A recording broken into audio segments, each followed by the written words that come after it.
The Nintendo Switch has arrived, oh yeah, and I am excited because this feels still a little bit of nostalgic.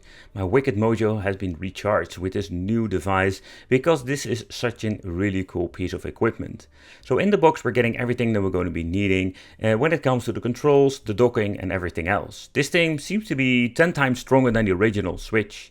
So when this thing was announced, I was more like, you should do this like many years ago, because a lot of cool games like AAA games were not running that great on the old system. It feels really outdated. And I'm hoping this new version is going to be so much better. So to begin with, we also have like the Switch, the Mario Kart World Edition, because I was really intrigued, like, is this going to be some limited edition that they are going to be releasing only now?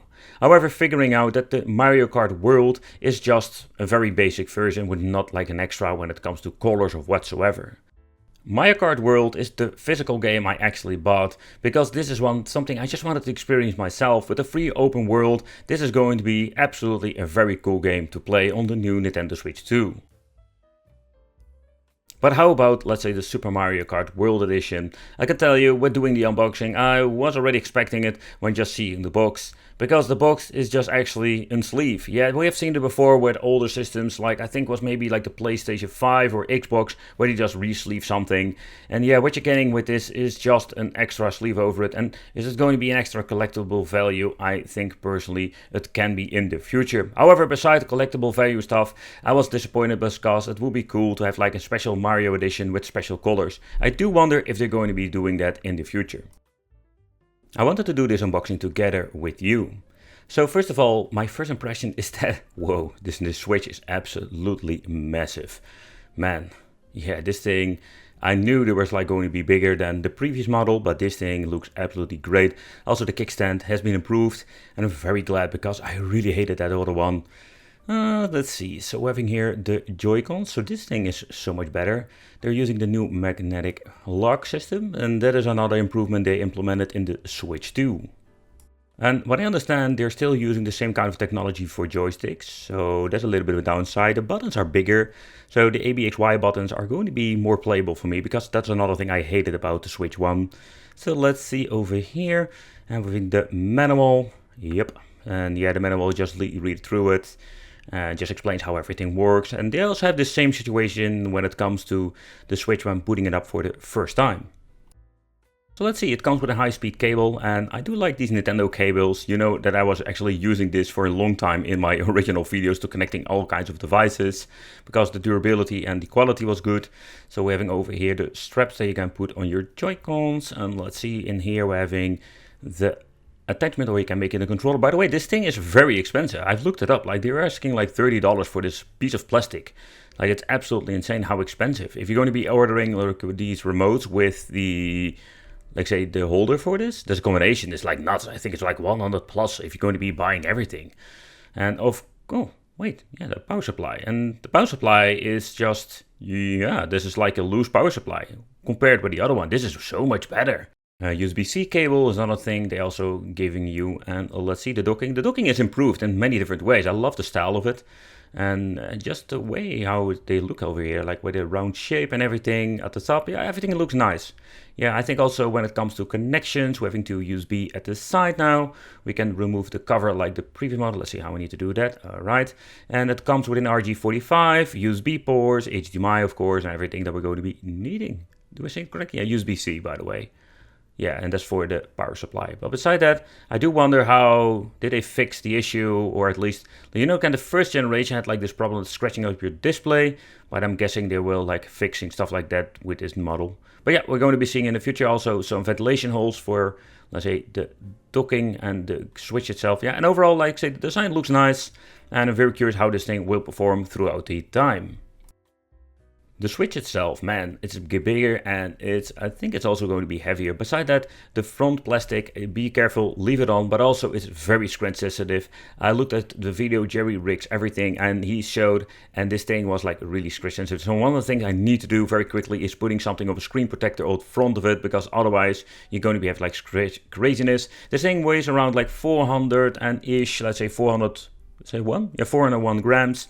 So overall, when it comes to, let's say, the Switch itself, so there's still, yeah, a screen protector is something we're going to be doing. But let's do a chit chat about the magnetic. I can tell you the magnetic, the the way how this looks and everything is absolutely great. I do wonder if this connector is going to be surviving it throughout the years, but that's something also we're going to be noticing. And yeah, the magnets, yeah, this is great. Yeah, this is such an improvement when you're going to be looking at the previous Switch. I really love it. The wiggle itself, this is not really noticeable. The way how they constructed this for the first batch of the Switch 2, and you know, promos will come throughout the years, and they were going to be giving us revisions and improvements. But yeah, for the first generation, I'm really surprised. The magnetic, let's say, button over here, you can just click it in.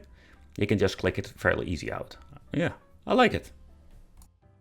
Oh yeah, the kickstand. Something I don't really use a lot, but if you're going to be looking at a mechanism, man, this looks really nice. I think it's made out of plastic of some kind, yeah, this is plastic. But the mechanism underneath, like this feels really durable. So this is absolutely one of the improvements if you're going to be looking at, let's say, this version 1 and 2 OLED and now the Switch 2. Yeah, this is absolutely a massive improvement. So connection-wise, we're going to be having a USB-C for, let's say, if you're going to be putting it in this position, you can just charge it, volume control on and off, and of course the input for the cartridge and then headphone. So everything what you're going to be needing, like with the previous Switches, it's also going to be on the Switch number 2. The mechanism of the Switch, you can see over here, there's a piece of metal in that keeps the cartridge in place. Having the intake and outtake over there, like the outtake at the top and the intake at the bottom, volume control and the on and off over here.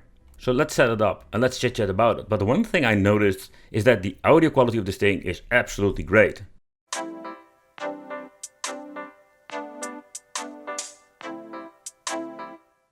The initial setup is a lot of work, I can tell you that. Choosing your language, time and date, connected to the Wi-Fi, and yes, you need Wi-Fi to connect for the first activation and update, because I understand this thing doesn't even have an option to play from day one. You need to activate it, and I mean particularly with most of the time an update. So everything has been connected, and in this way we can actually play. It gives a little bit of a tutorial about everything, how you can actually play, so that's kind of cool, because I think nobody reads the manual anymore, like I do, and they're just putting it in front of your face, saying like, hey, we're going to be explaining the Nintendo Switch, what you can do with it here on the handheld, and you need to press the next button.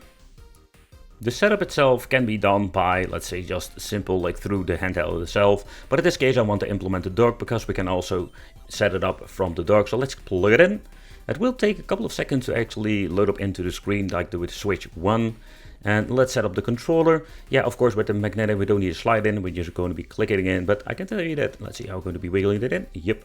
And I can tell you that this controller feels quite nice. I must say, I can really enjoy it. However, so setting everything up, you can also see that we're going to be skipping the docking setup if you want to. But beside that, it just showcases all the other stuff that we ever seen before, how you need to connect everything and etc, etc. It's like a full tutorial in your Switch. But okay, so the dock have been set up. I've been connecting the device to my Ethernet or just a cable, the RE45 connection, with a simple reason because updates can become really massive, so it's going to be way faster. Everything have been updated, we have been rebooting the device, and we are ready to go, ready to activate. So it's interesting, you can actually, like, let's say, transfer all of your data from the Switch 1 to the Switch 2. You can only do this once when you're booting it up for the first time. I'm going to be skipping it because there's something interesting on my Switch 1. But you need the consideration, I already noticed, and some people were complaining that if you're going to be like doing this transfer, it also downloads everything, even games you don't have installed. This thing comes only with 256 gigabyte of internal storage, so it's going to be filled up like crazy if you have a lot of stuff. So that's some of the things you need to take consideration. I'm going to be just setting it up for now. I'm just going to be putting in my offline account. I love that you can still do it and not like the Windows 11 shenanigans that you need to be online, you know? That's what I think, like forced. No, we can just put it in offline mode at this point if it comes to account.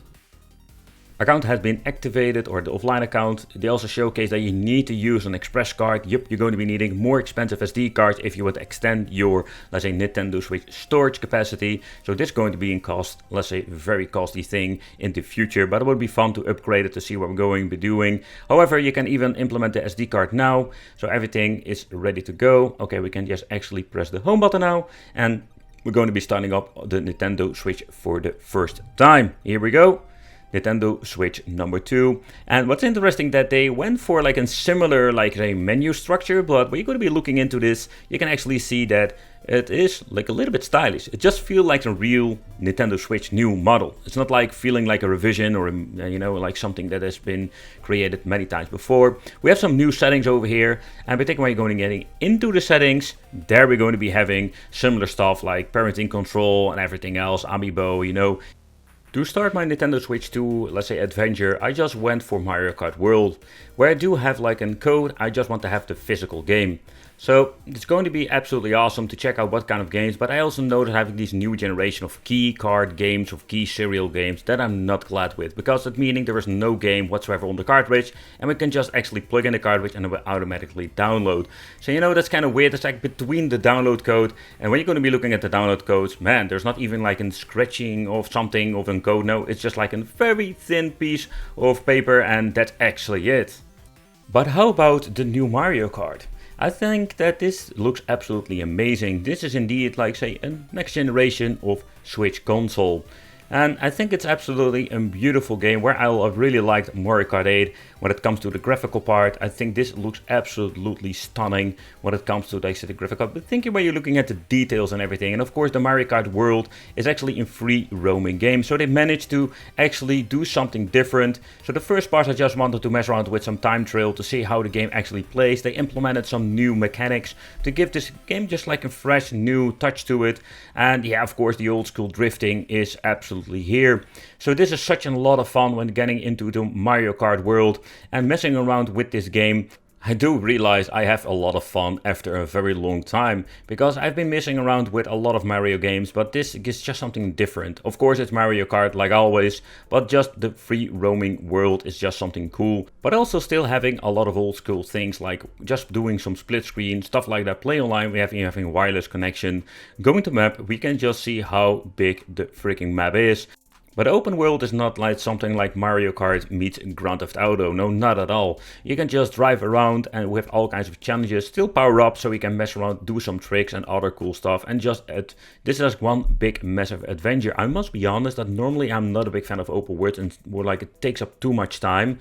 But with this particular game, I was really excited because I think it's like the Mario Kart meets, let's say, open world is something completely new. And with this very cool new graphical upgrade of the Switch 2, this is just going to be such an interesting visual, but also fun overall experience. But with the Switch 2, we're also getting a new controller, the Pro controller, and I ordered one because I wanted to see it for myself. So when it comes to, let's say, the aesthetics, everything looks almost similar, but we should do like a side-by-side comparison maybe later on to see what's actually going to be, let's say, different. So, but first impression is that this thing feels like a Pro controller. They also went for the back buttons that we have seen before, but also the top, it's going to be different. You know, this is gray, I like it. Like the full black color was a little bit boring, and this gives a little bit of a different, let's say, look. It's kind of cool that we like programmable buttons at the back over here. You can reach them fairly easy. And yeah, I think this is going to be an overall fun experience.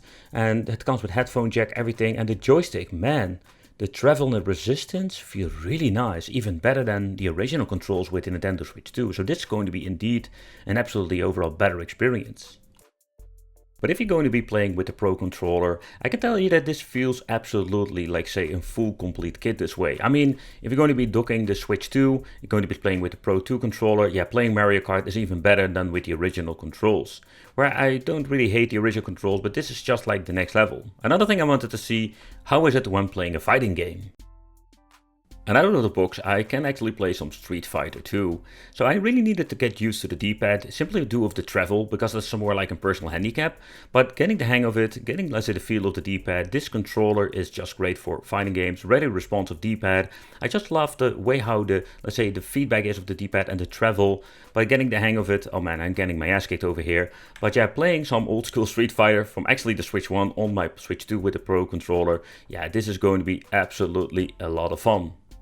The Switch 2 is actually the device I was been waiting for a long time, simply because now with the more power we can play also more demanding games, Street Fighter 6, you name it. But with, let's say, the key serial game cards, I'm not really happy with that. I just want to have a physical game copy and just plug it in and play it even if I don't want to update it.